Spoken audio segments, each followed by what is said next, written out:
All right, world leaders at the emergency NATO summit are taking notice of what we've been talking about and warning about on this show for months. We're headed for a global food shortage. Poor nations will get caught in the crosshairs of bad crop weather, expensive inputs, and a war in Eastern Europe. Do I believe we'll run out of food here in the U.S.? No. Will it be more expensive? Absolutely.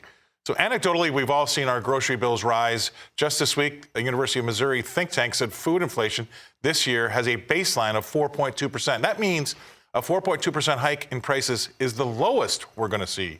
It's significantly higher than the USDA's own prediction of 3%, but researchers say geopolitical events will take that number even higher.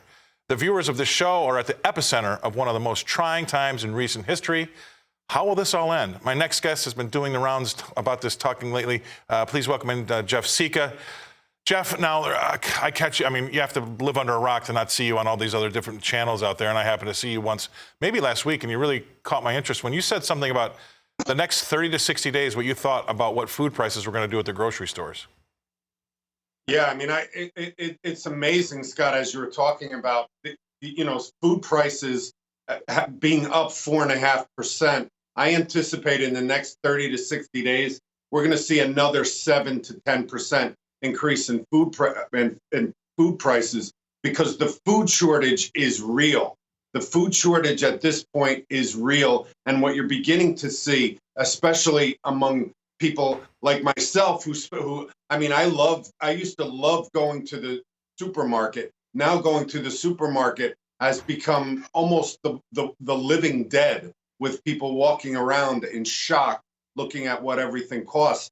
What I see is you have this confluence of things happening. You have high oil prices. You have what's happening in Ukraine coming together, and it's adding to these shortages. And what these shortages are creating is a lot of these stores are taking products off the shelves because they can't stock them. So they're taking them off the shelves, which is creating more of an avalanche of inflation in food prices. Well, and it doesn't seem to be letting up anytime soon. And, we've got a food problem. We're going to talk about a fuel problem, but there's another issue out there, Jeff. That's a housing problem. And I know you're really close to that subject because you're a property developer. Can you tell us about rents and housing and what's been happening in that sector? Scott, that has me the most concerned of everything right now, because food prices increasing are bad. Fuel prices increasing are bad. But now we're dealing with a housing shortage. And what's happening is we rely on supply, supply demand. I was a terrible student. I squandered my college education, but I learned supply demand. And if you don't have supply to meet the demand, you're going to see prices increase dramatically. That's what we're seeing. So you see a lot of people who've been starved out of the housing market, can't afford to buy a home. There's hardly any supply. Now they have to rent, and they're going into apartments. And apartments, you're seeing rents in cities like Miami and counties like Palm Beach County. You're seeing rents up 30, 40% in a year. Wow. So could you imagine spending all this money on food and gas, and then getting your rent bill at the end of the month,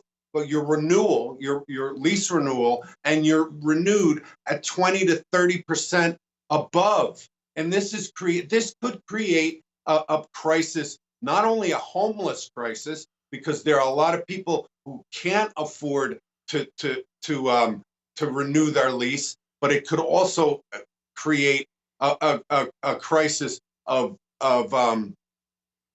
a job crisis, because people are not going to be able to get the work to even pay what their current lease is. Okay, so then we have the Fed raising interest rates on everybody.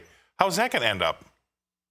Yeah, I mean, now the Fed is raising interest rates, and in a lot of ways, I mean, you could sit here, and inflation has all these different tentacles. You have all these different. Inflation is the worst thing. I mean, the fact that we have a government that couldn't say energy independence was imperative, the fact that we have a government that let oil prices get to this point. Now you have a Federal Reserve who's somewhat acknowledging the fact that they have poured fuel on the fire. Now they're going to start raising interest rates. And for homeowners, people who need to buy a house, or even for apartment developers that are using loans to build and maintain their properties, now they're going to be paying more to borrow. Right. And if they pay more to borrow, it's going to create another scenario of unaffordability, which is not. I wish we could have a better chat about this going home for the weekend, but you know what? You put a very fine point on a lot of big problems out there, Jeff, and I think that they're absolutely up to date. I totally agree 100% what you said, and you actually opened up my eyes to a few things along the way. So I really appreciate it. Jeff Sica, thank you very much for joining the show. That's awesome stuff. All right.